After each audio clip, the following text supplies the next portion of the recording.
All right. Thanks so much again for being on this podcast. If I could start off by you telling the audience what, how, a little bit about yourself and how you got started in the work that you do today.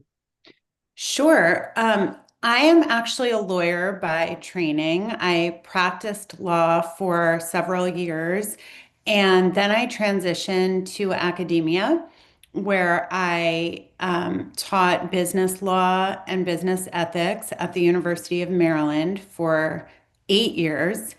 And um,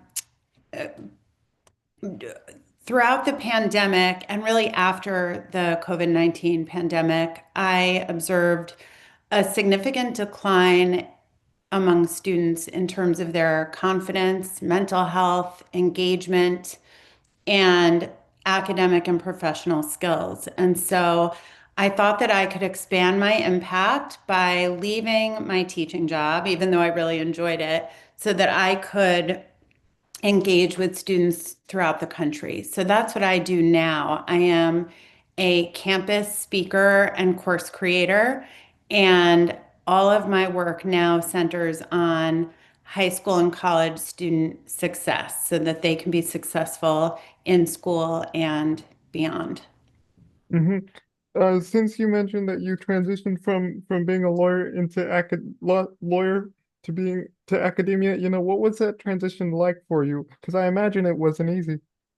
Actually, it was great. Part of the reason, so I really enjoyed certain aspects of the practice of law. I did litigation, and the aspects I most enjoyed really were the collaborations, the work with clients, the work with experts, the research and writing and strategy work and advocacy. But what I didn't enjoy as much was how adversarial it was. And litigation, by definition, is an adversarial process.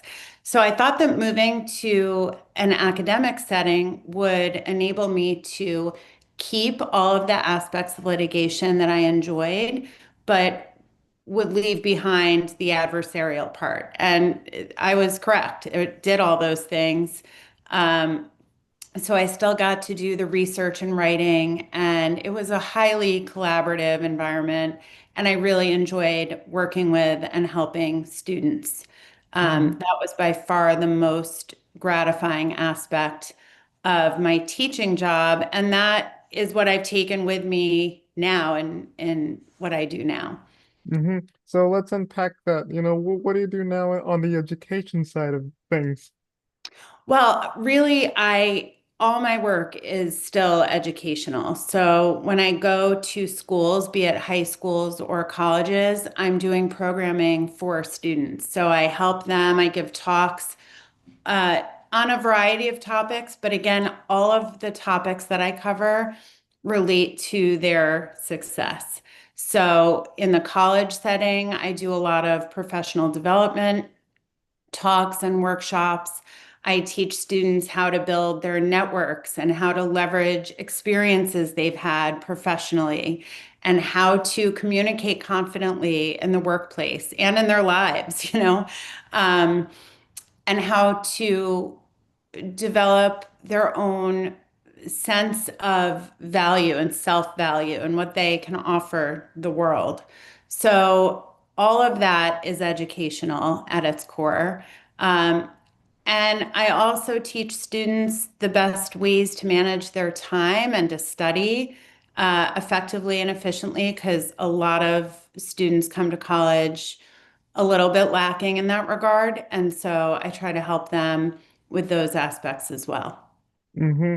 Because you point out an important point, which is this idea of like when you get to school, you sort of find, where you sort of your niche or like what you sort of care about in school, but also like this idea of like figuring out how to, like you said, how to be successful in the educational setting. So what I'm wondering is what can students do to, how can you sort of help them to get to that level of success in the education field? Because when I got to college as a freshman myself, it wasn't an easy transition.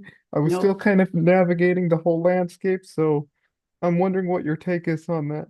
It's really tough. And you are not alone in that. I'm sure you know, right? I mean, it's a really tough transition for so many students. So there are different aspects of the transition that we can help address. There is a huge academic transition because college is a huge step up from high school. It requires different skills. Even if you got straight A's in high school, um, you weren't tested in the same way in terms of managing your own schedule, managing, huge chunks of free time that you now find yourself with. And, teachers in high school, part of their job is to know their students. As you may know, this is not the case in college, where a lot of professors don't know who their students are, and it's a less personal sort of relationship. So there are things that students can do that I teach them to do through my programming that will help them through this whole area of adjustment.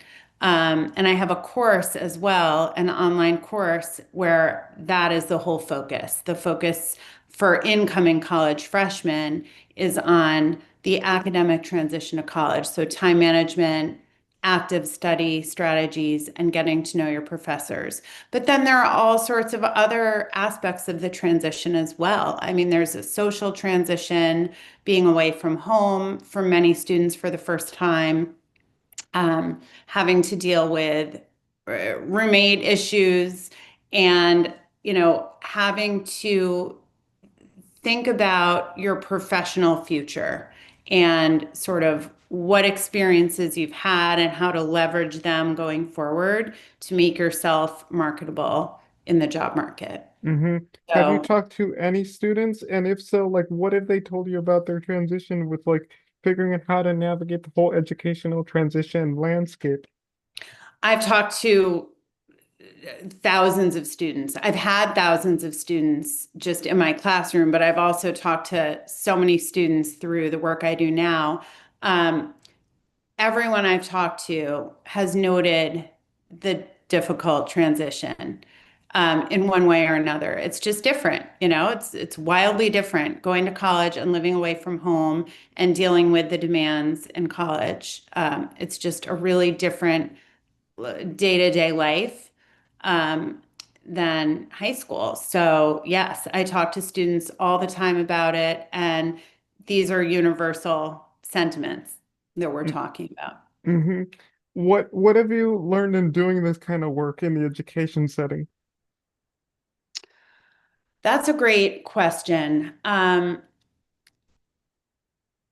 have learned how important the programming about confidence is. So it's funny, when I started this work after I left University of Maryland, my initial thought was to focus on academic programming because I had seen in my work as a professor um, how great a need that is in colleges. Students are largely underprepared for the academic demands of college. So I really started out sort of focusing on that, and I still do a lot of that work. But students are struggling in so many other ways as well. And when I talk about confidence, they like light up and they really need this work. They need these programs. They need to figure out how they can develop authentic self-confidence. And that is a large part now of what I do. Mm-hmm. Like going back to like your courses and modules and the talks that you've done, presentations, what does doing that, like how can doing all those kinds of things, help um future academic leaders, help students who are maybe don't know how to navigate the educational landscape? Because what you're doing is really awesome, and it's really great that you're sort of diving into the educational space. So I'm wondering what your take is on that. I love that question because it needs to be sustainable too, right? Like, Yeah. and the way to make it sustainable is to have other people doing what I do. So, toward that end, I have done trainings as well.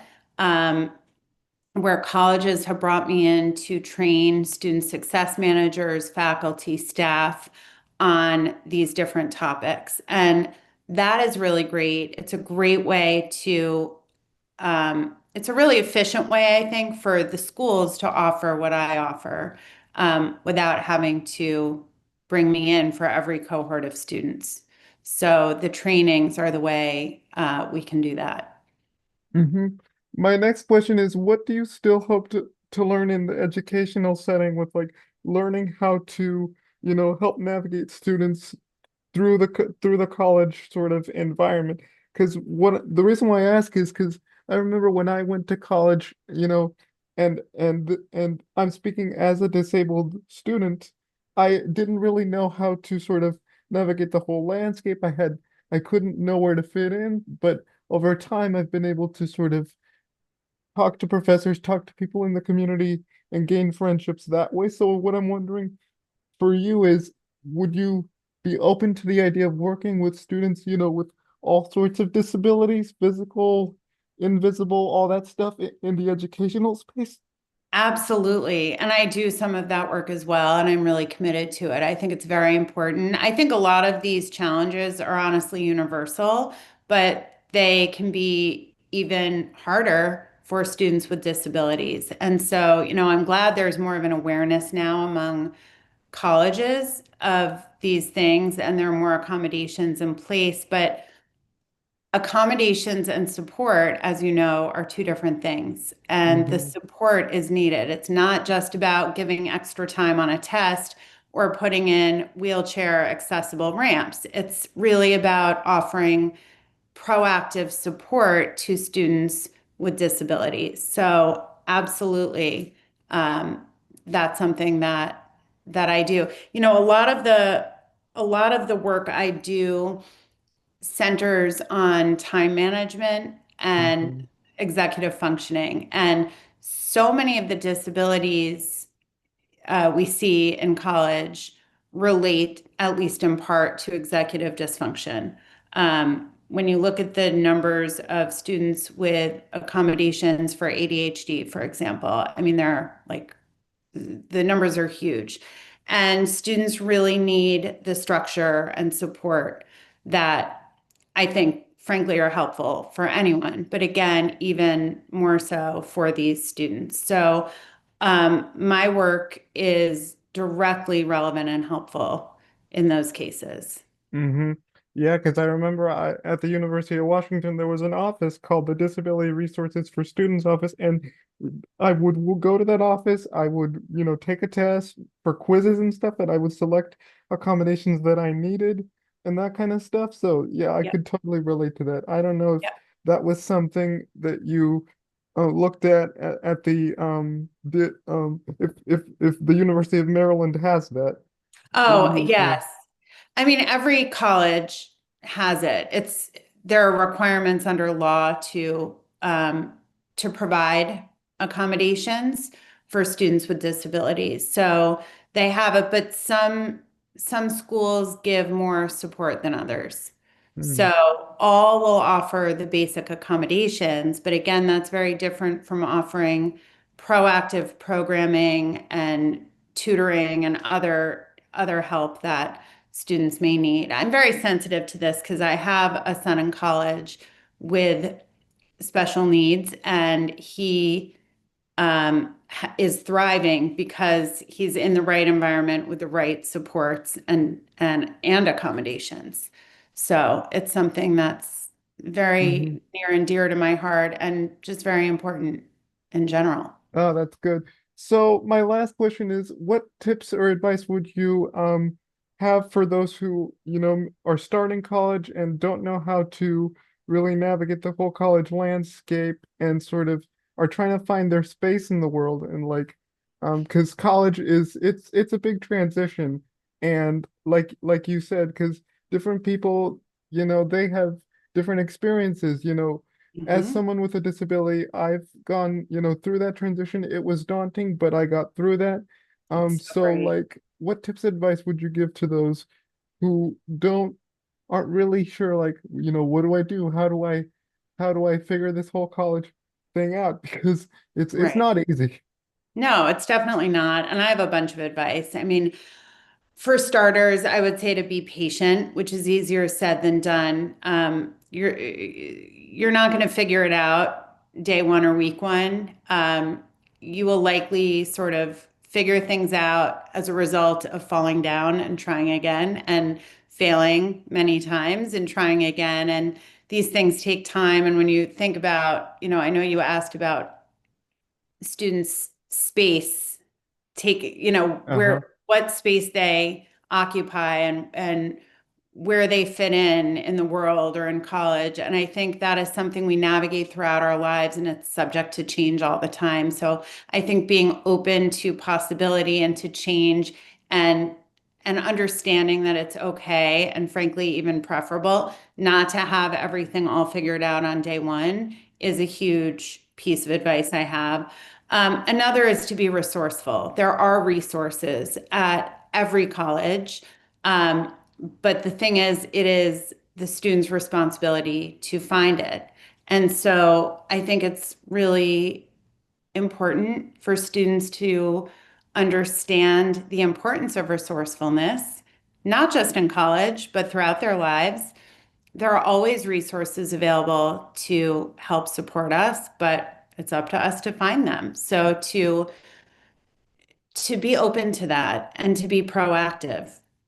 Um, and then I would say understand where your skills may fall short and build up those skills. I take a very skills-based approach to confidence. I think it's incredibly important to build up your skills, and it helps you understand your own value and do well. So if you have challenges with executive functioning, there are things you can learn about executive functioning. If you have trouble studying or focusing, there are specific resources available to help target that. My course is one of them, honestly.